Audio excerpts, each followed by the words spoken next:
Good morning, I'm David from Arbordale, and this morning we're on the 9th line in Stouffville, Ontario, and we've just installed 3 BioBoost aeration diffusers into this pond.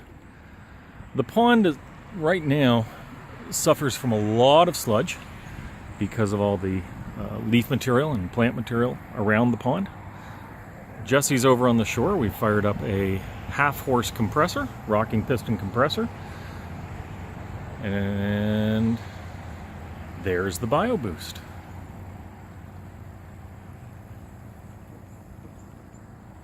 So that's the difference BioBoost makes. And now as the air starts to complete the lines, there's the aeration. You can see the micro bubble. That's what you're getting, a tiny, tiny bubble, lots of surface area, and you can see that the bubble field is dispersed over quite a large area.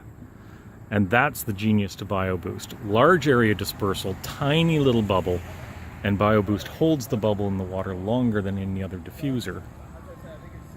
So that's BioBoost.